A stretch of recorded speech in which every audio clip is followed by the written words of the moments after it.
Good morning, everybody. Good afternoon. We are now 1 o'clock.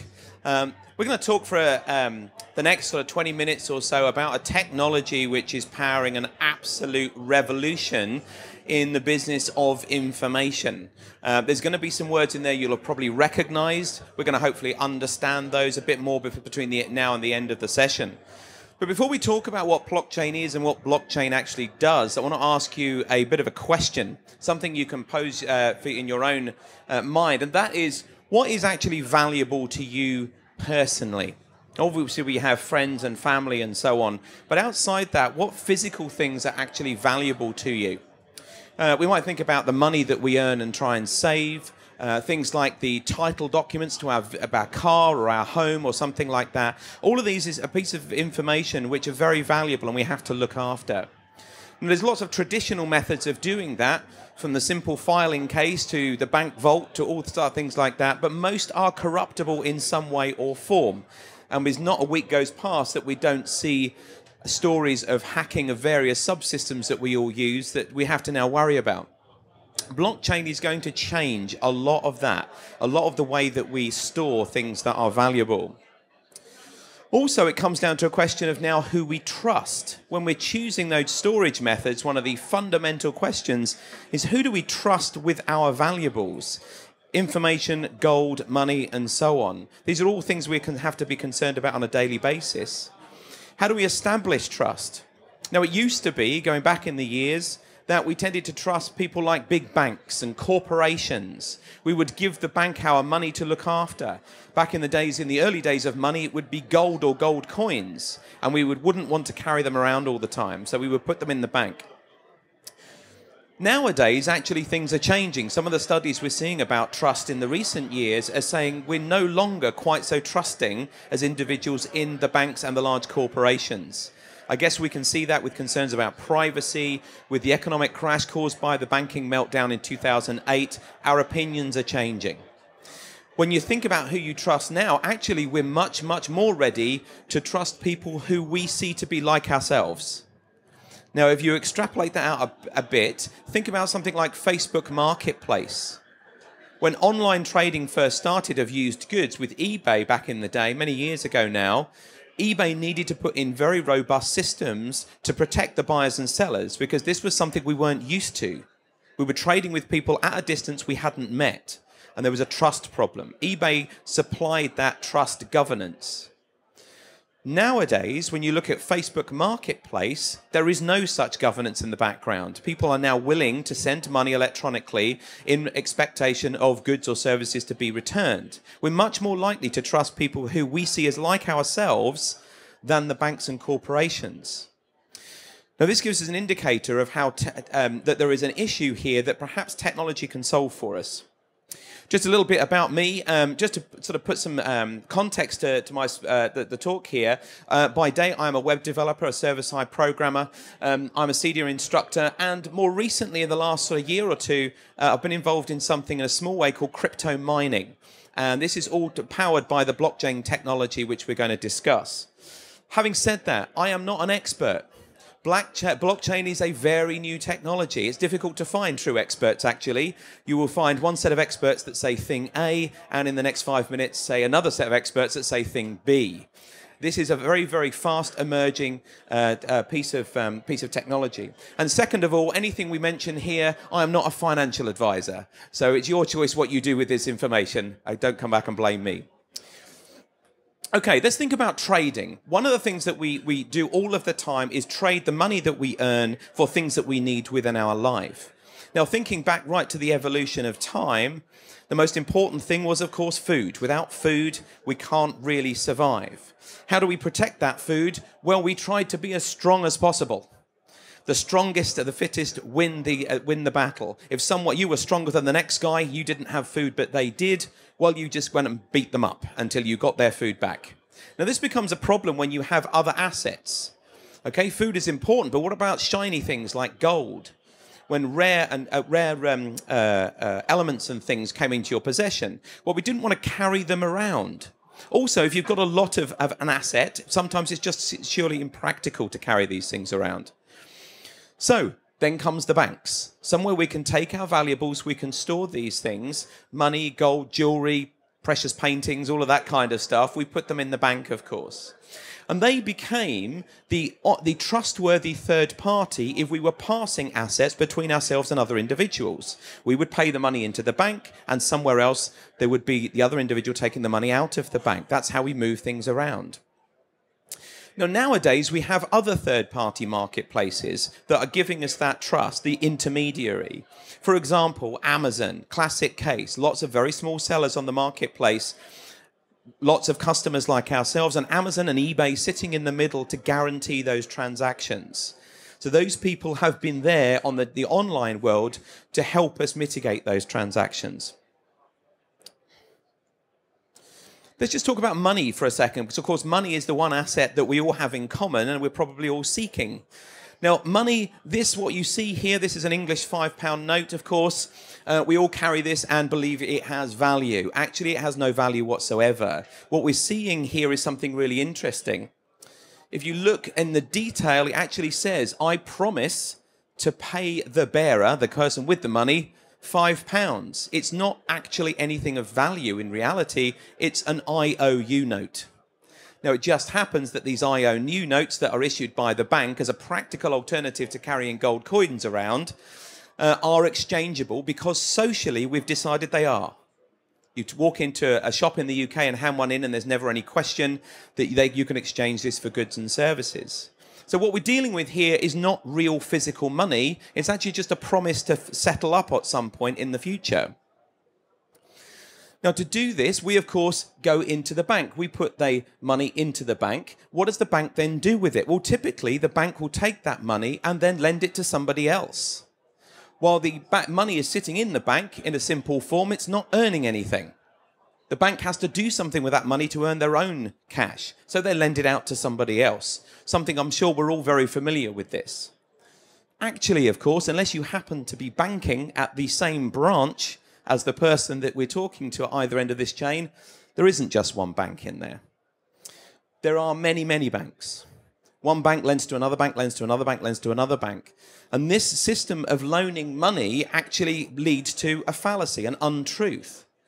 We look at this situation. If I've taken my $10 here and put it into bank number 1, I no longer have $10. Bank gives it to number 2, who gives it to number 3, who gives it to Fred over here. Okay? So there's still only $10. But there isn't. Because every one of these 3 banks are now owed $10. They have a debt of $10 that they're owing, which has a value. So actually what's floating around in here is a whole load of numbers. If you look at the statistics of actual monies in banks, oops, excuse me, there we go, only about 5% of bank deposits are actually kept as cash. The rest are then turned back into things like investments and so on and disappear in the system as such. Now, actual money is quite an interesting thing. Back in the day when we were learning sums and maths and things like that and history and economics, they would tell you that that £5 note was actually had a gold equivalent. In theory, at least, you could take it to the bank and ask for your gold. Thank you very much. That actually stopped being the case many years ago. Something called the gold standard, which was how much of that money was equivalent to the piece of gold, long since disappeared. What's happened? People like the Federal Reserve have said, whoops, we've run out of actual dollar bills. What can we do? And after scratching their heads for 5 minutes, they just figured, well, we'll just print some more. This thing called quantitative easing just makes this whole system work. Is there real money? Is there gold in the bank to back it up? No, nowhere near, actually. And one of the studies I looked at from last year says that if, for example, I'm using the US as an example, only for the fact there's more statistics available about the US economy on this one. If you look at the US banking system, if 3% of Americans, just 3%, walk into the bank on a Monday morning and all decide to say, I'd like to take my money out, the entire country's economy will collapse. And because the American economy will collapse, so would the rest of the world's probably along with it. Yeah. So this is a very, very fragile monetary system we're dealing with. It's just built up into this way over trying to solve the little bits of the problem all the time. And here we are at a situation where we all trade daily in something which actually has a very debatable kind of value. Money isn't the only thing that we have that's really, really important to keep. For example, this birth certificate here. We would take our birth certificate, and this is our fundamental proof of who we are. We use it to obtain passports and credit cards and all of those things that are really, really valuable and important to us. So you would think that this thing is irrefutable. There is no argument about its existence and what it does. Well, if I tell you that in the US, there are currently 6,500 separate agencies that can issue a birth certificate. And they do that with 14,000 separate forms. The chances of these all being accurate and correct are pretty much zero. If you take another statistic, for example, in the US, they reckon that 80% of all the title deeds, the document that proves you own your own house, about 80% of them are legally contestable. So if you own a house in the US, maybe you do, maybe you don't. I'm holding out for you that you do. But the problem here is all of these paper record systems have got so many variations and so many inaccuracies over history. It's very, very difficult to truly know who owns what. We just kind of go with the last record and hope that's right. So, excuse me, let's go back a little bit. Introducing something called blockchain. This is a new technology. It's only been around for a few years, but it is fundamentally one of the most important technologies that's going to drive our world in the next few years. To put it in Bill Gates' terms, he has said that the blockchain technology is the most important technological innovation since the internet. So I think if he thinks that, it's probably quite important for us to know a little bit about. Blockchain fundamentally sets out to solve all of these problems. It sets out to prove once and for all and forevermore who owns what assets. It's there to also store all of the transactions that are taking place between us as individuals. So let's have a look at how blockchain actually works. First of all, blockchain really first came to be interesting in around 2008, 2009. This particular white paper, it's called the Bitcoin White Paper. You can go and download it. It's a PDF. Was published in 2008 by a person or persons unknown. It's actually by an anonymous author. It might be one person. It may be a group. We don't know. Goes by the name of Satoshi Nakamoto. And what this white paper describes is a digital currency which is completely secure. It's completely transparent. You cannot corrupt it. Once it's in the records, that's it. It's there forevermore. So we'll dig into this a little bit later. It's actually describing how a cryptocurrency called Bitcoin works. And we'll talk a little bit about Bitcoin and what's happening there in a moment. But this is fundamentally powered by blockchain. Every cryptocurrency you will hear about fundamentally has blockchain at its core. So let's have a think about blockchain, how blockchain works. And we're going to start with looking at actually how a traditional bookkeeping system works, because there are a lot of similarities. Now, I don't know if any of you are accountants or know accountants, but they will tell you in the olden days, before computers, we started off with a sheet of paper. We had an opening balance of the money you had. And then we started to write down the money coming in and the money going out. We total that at the end of the page, and that's the balance we will then carry over to our next page. Nothing terribly exciting about that. Yeah. So at the end of each page, we carry those figures forward, and we would go through pages and pages and pages of our accounting book. That's how regular accounting works. And even if you're doing it online these days in the background, that's how the sums work. Now, a blockchain is a digital equivalent to this. However, unlike you could say, well, I can do that on a spreadsheet, that's a digital equivalent. But there are fundamental differences between the sort of things we currently use and what blockchain delivers. So first off, we are going to create this same sheet in the digital domain. One sheet, or what we're going to call blocks, feeds into the next one. The ending balances become the opening balances of the next block, and so on. Each one of these blocks becomes a storage of a fixed amount of information. Each one of these blocks also uses its own internal currency to deal with the values being moved around. So if Fred gives Angela $100, and then Angela gives Mary 10 of those dollars, we have all of that stored within its own native currency. And that's where cryptocurrencies will come in. Now, you're probably thinking, though, hang on a minute, how is this any more secure than what we do already? And this is where the technology comes in and makes it very, very interesting. First of all, if those of you are dealing with things like wireless security, you'll be aware of things like encryption and decryption. Well, we're going to use a very specific type of that called hashing. Now, hashing is a bit different to regular encryption and decryption. So with regular encryption and decryption, we take a piece of information, we encrypt it with what's called a private key, which messes it up into something unintelligible. Then we then move it around or store it, and when we want to know what it is, we can use that private key to decrypt it back to its original value. Hashing doesn't do that. Hashing is a one-way encryption. So we take the information, we still have a private key, and out of that comes a fixed length digital number. It only goes one way. You cannot decrypt it. Mathematically, the cleverest way of decrypting a hashed a piece of code is actually to do what we call a brute force attack. So basically just keep putting in any old numbers we can find until one of them actually solves the puzzle. Yeah, it's incredibly difficult to crack. So now, to keep our blockchain digital records secure, we start off by taking a hash of the entire block. Okay? So we've got the record as it is, which is all encrypted with private keys, so we don't know who did all of this stuff, but it's all there in records forevermore. We take a hash of that, gives us lots of ones and zeros, and then we bring that in as an extra header row in our opening table. When subsequent pages get hashed again, they not only get their own content hashed, but also the hash of the block previously. Now, what does this mean in reality? What it means in reality is that you can't go backwards. You can't go back and change things. If I come back in here and change a record, the hash here will change. So there's a difference between the hash here and the hash that starts this block, and the system will reject it. We've now got a system where private keys are used to encrypt your particular state of value, your account, if you like. The entire block is hashed, so then it's encrypted.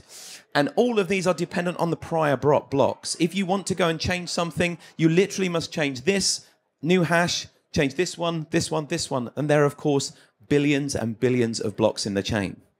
So to corrupt this data, it would take immense power to do this.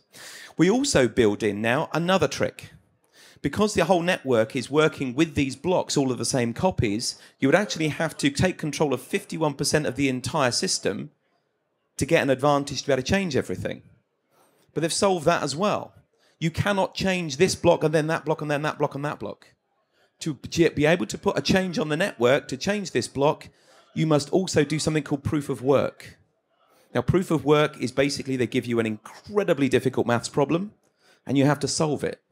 Once you solve it, you're then allowed to update a block. Typically, the network, this gets solved about every 10 minutes. So there is an inherent delay between the update of these blocks, where the majority of the power of the system can override anybody trying to actually change this. So it's not mathematically terribly simple, but it does mean that your assets become incredibly secure. It also means that, for example, if this was not a financial transaction, but a record that says David here owns a particular house somewhere, no one can go back and change that until David decides that he's going to transfer that asset to somebody else, maybe down the line. You cannot change it. Now, all of those records, what we're going to do with them? Well, of course, it would be pretty silly to just have one copy, right?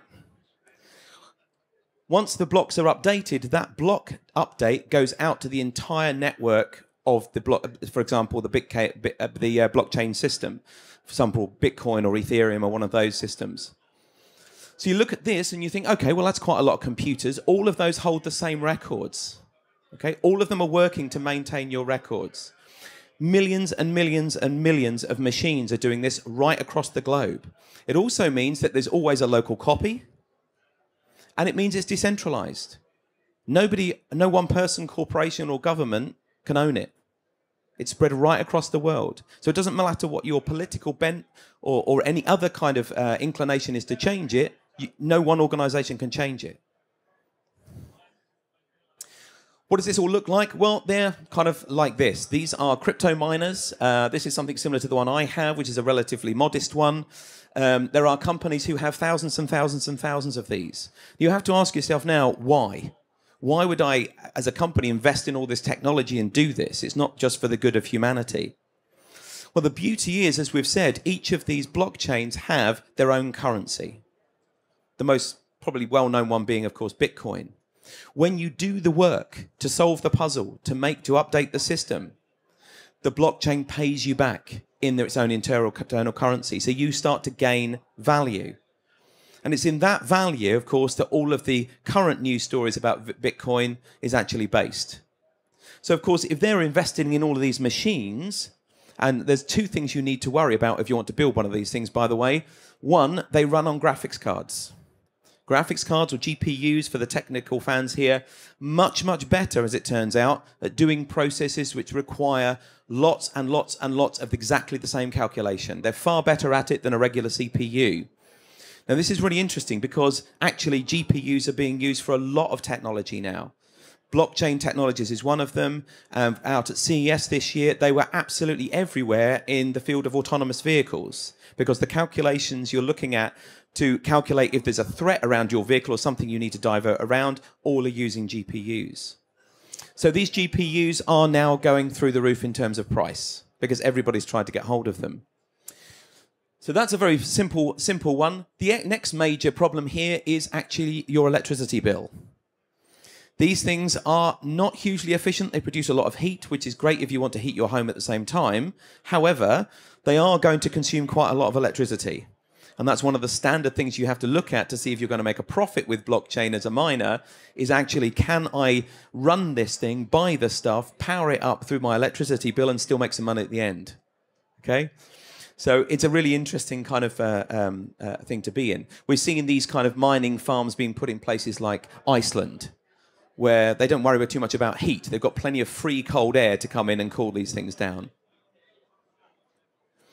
So, to give you an idea of the power of the network, Bitcoin network, which is one of the cryptocurrencies, the network power is now larger than the world's 500 largest supercomputers. Times 10,000. It is a massive, massive amount of computing power that's out there running this network. But the beauty is it's made up of lots of tiny little bits. If one little bit disappears, if one particular miner decides, well, I've had enough of this, I'm going to sell my stuff and go and live on an island, that's fine because there are always millions and millions of computers running this network. So what are the key advantages to take away? Well, first off, it's secure. It's the most secure thing that we currently know about. It's irrefutable. Once there is a record in the chain, you cannot go back and hack it and change it for your own ends. It's transparent. Everybody can get in and actually have a look at what particular addresses went to what particular addresses. You can go and look at that at any time. It's decentralized, so it's protected against political influence. It's protected against natural disasters. It's protected against all of the things that currently would threaten the conventional banking system. It is immensely fast. When I've moved a few cryptocurrencies around, with it, you're looking at the right one, you can transfer any amount from any place on Earth to the next place on Earth in less than 10 seconds or so. The cost of it, of actually moving around things, is very, very low. There are some hiccups in this running at the moment, which I'll describe later on. It's non-geographic and non-political. So if you happen to have family in a faraway place, for example, at our local hospital, there's quite a lot of workers who are from Indonesia. If they want to send money home that they've earned, currently it can take anything up to a week or 2 weeks to send, and a lot of money in terms of bank charges to send. Now, if you are unlucky and your face doesn't fit and you're not able to actually open a bank account, and you have to use a service like Western Union to transfer money across continents, it's going to cost you even more. Yeah? We don't need any of this stuff in a blockchain network. You need a cryptocurrency wallet, which is a little app on your phone, and you need the destination address, which is a hex number. Other than that, you need nothing apart from to be connected to the internet. So let's have a chat about Bitcoin. This is kind of the headliner. This is the big thing. If we talk about Bitcoin blockchain to people, this is usually the thing they associate it with. Bitcoin has had an interesting, and I use that in inverted commas, history. It's not always been plain sailing or politically good. However, it is shaking the world in terms of what we're going to do in the future in terms of money. Now, the very first Bitcoin transaction was back in 2010. It was in Jacksonville, Florida, and it was a computer programmer who was mining Bitcoin, and he was down on his luck. He had no money. And he persuaded his local Papa John's pizza parlor to sell him 2 pizzas. I don't know what size or anything they are, sorry about that, but 2 pizzas. And for the princely sum of 10,000 Bitcoin, he got his pizzas. Now, if that pizza parlor kept hold of that Bitcoin to today, it would be worth in excess of $100 million. So that was quite an expensive pizza. We've moved on a bit from that. But we have been transacting with Bitcoin from 2010, so for coming up for 8 years or so. Now, Bitcoin got a very bad reputation in the early days, and it was down to this thing. This is the Silk Road was an online anonymous marketplace on the dark web. You can't search for it on Google. You can find a lot of stories about it on Google, but not the actual thing. It's now long since gone. This was an anonymous marketplace where people traded bad stuff, drugs, guns, all sorts of bad things, and all anonymously. And it was all paid for in Bitcoin. Now, the US, the FBI really got into this. It took them a long time to crack this case. They were trying to track down the administrator of the Silk Road to try and actually close the thing down. Obviously, they didn't want you to be able to just go online, buy some drugs, they come in the post, and thanks very much. That's obviously going to cause legal problems. Eventually, they did track it down to this guy, Ross Ulbricht, who is currently residing in jail with a non-negotiable life sentence with no possibility of parole. So it didn't turn out too good in the end for him. However, you should know about this because, as I say, this is where a lot of people started to learn about Bitcoin, and it has that kind of criminal underground backing to it. It's not the picture with Bitcoin today. This kind of thing is all gone. It's long since shut down. Now, also, these 2 guys, this opens up another part of the story. These 2 chaps were FBI investigators. They were part of the Ross Ulbricht investigation. They helped put him into jail. But along the way, thinking nobody would notice, they also harvested out of the investigation a whole bunch of Bitcoin. Now, unfortunately, while they were smart enough to transfer the Bitcoin through to themselves through a couple of intermediaries, they weren't smart enough to realize that blockchain is transparent. So if you have something that has gone wrong, it's easy for the authorities to go back and actually trace the money very, very quickly. And guess what? They were tied to these 2 gentlemen here. These 2 FBI investigators sold, I think it was about 10,000 Bitcoin between them, something like that, which again is a lot of money these days. And again, they're now in jail. But it just goes to show, I think, that this is an honest system. If you try and bend it to do something that's bad, ultimately you will be caught through it. It is for the good guys. Here's a couple of things that I think are worth, just a couple of quotes worth thinking about. These are people who generally respected as people who know what they're talking about. Richard Branson, Bitcoin is doing the same when it comes to inventing new currency. He sees it as a massively influential new technology. Eric Schmidt from Google, the ability to create something which is not duplicable in digital world has enormous value. Lots of people in the business will build businesses on top of that. And we're seeing some of the implementations already. Now, we can't really talk about Bitcoin without talking about the market value. It's a bumpy ride, this one. So we started off with Bitcoin. This is the last 12 months being, about 12 months ago, being worth about $2,000 per Bitcoin. That has steadily grown, and then just before Christmas, we saw a massive upswing in the investment in Bitcoin and other cryptocurrencies. This has caused lots of interesting political problems. You can see now that actually it's come right back down to pretty much pre-Christmas levels at around the kind of $6,000 mark. This was about 10 o'clock this morning. So there have been a lot of people caught out. These are largely people who have invested in something that they heard on the news. They didn't really understand what they're invested in. They've just thrown a load of money at it. And of course, though that can only really go one way. There are some interesting political things going on. As you can imagine, if I can transfer you money and you can transfer me it back without anybody in between, what are the tax implications of that?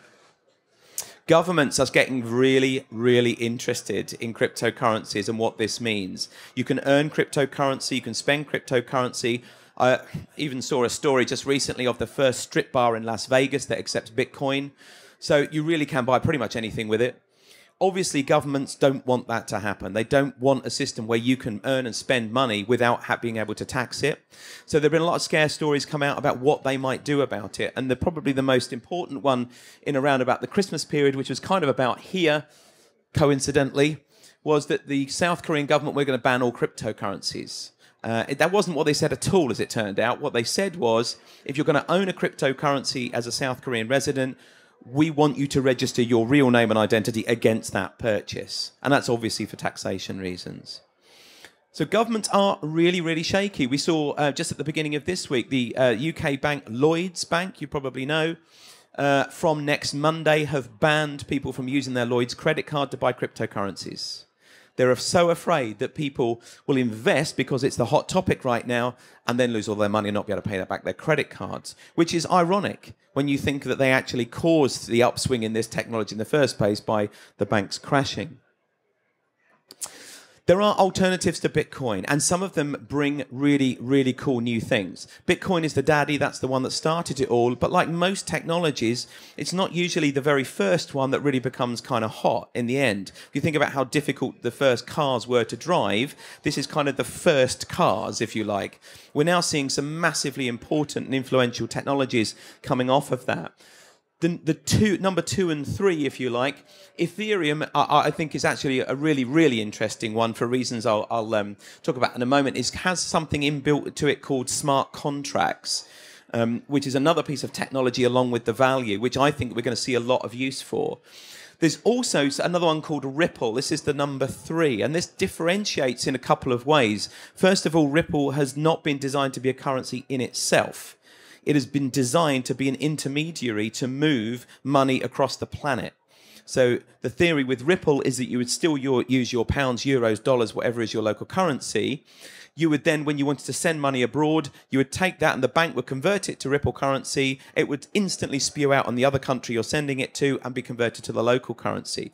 So this Ripple, in my view, is the one that has actually taken it to the banks and said, we can help you with this, right? Otherwise, you're going to get flattened by these other things.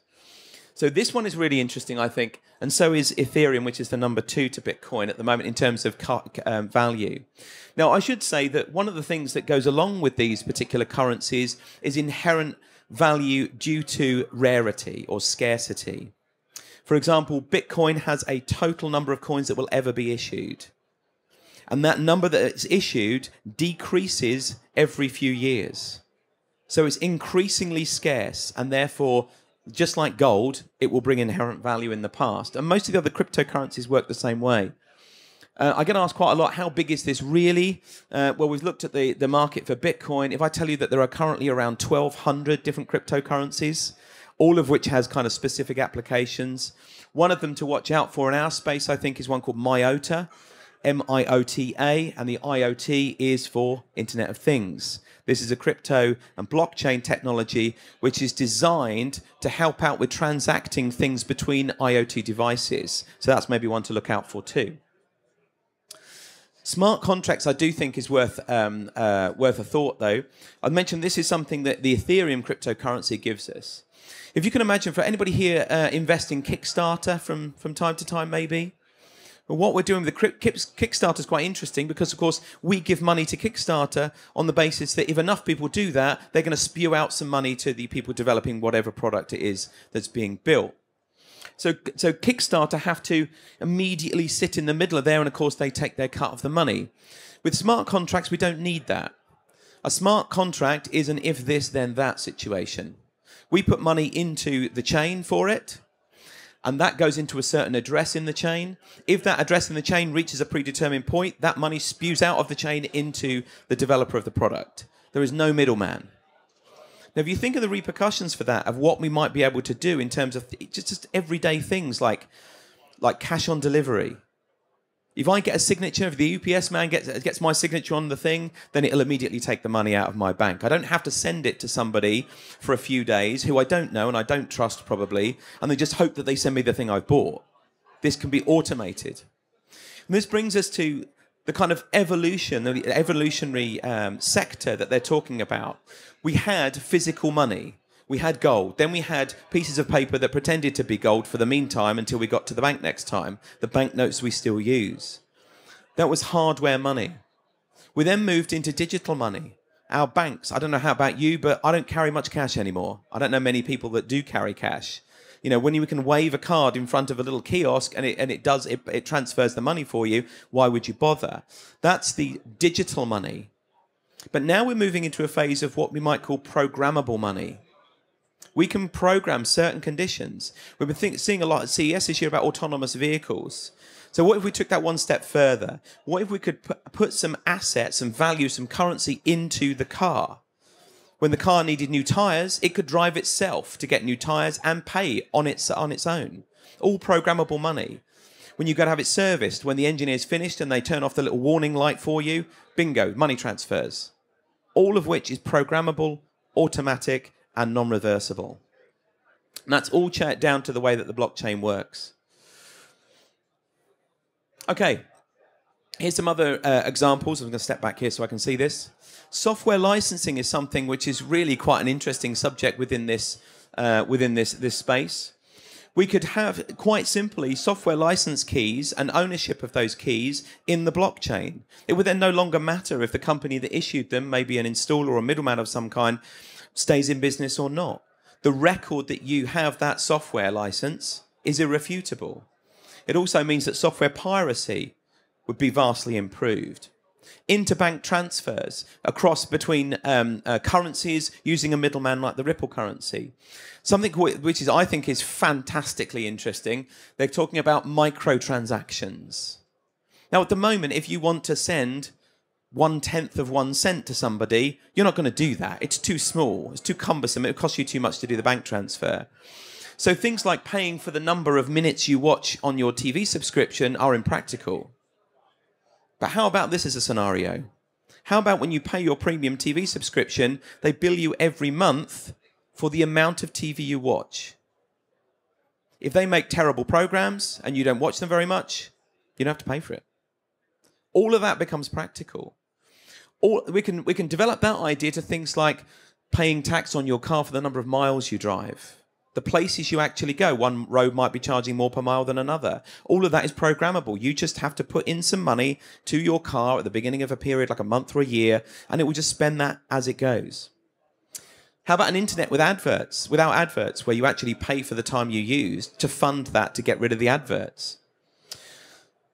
The one I really like, though, my favourite one, is if it cost you a tiny, tiny, tiny amount to send an email, would you get spammers? If they have to pay for what they do, maybe we can make that disappear as a problem. So we're going to wrap up now. I'm just going to give you a few ideas of some things that you can maybe, if you want to go a bit further and learn a bit more about this. First of all, download a cryptocurrency wallet. Go and choose one, depending on what cryptocurrency you want to have a look at. Buy some crypto. For sure, it's not too difficult. Things like the Coinbase application network, very, very simple to use. It's very everyman kind of application. You don't need a technical degree to work it. Move some crypto about. See how fast it goes. Maybe, just maybe, offer it as a payment method. I was asked to make a prediction about how quickly this is going to really affect us. I think if we come back in here in 3 to 5 years, all of us will be accepting one cryptocurrency or another. Maybe paying with it as well. Might even be quicker than that. And if you really want to get into the technicalities of how it works, then mining's actually quite an interesting thing to do. It can still be profitable. It's quite difficult to make it profitable, but it can be profitable. So, thank you very, very, very much for coming along to the talk. I hope that's been interesting. I will be around for a few minutes if you have any questions. Other than that, please do enjoy the rest of the show. Thank you, everybody.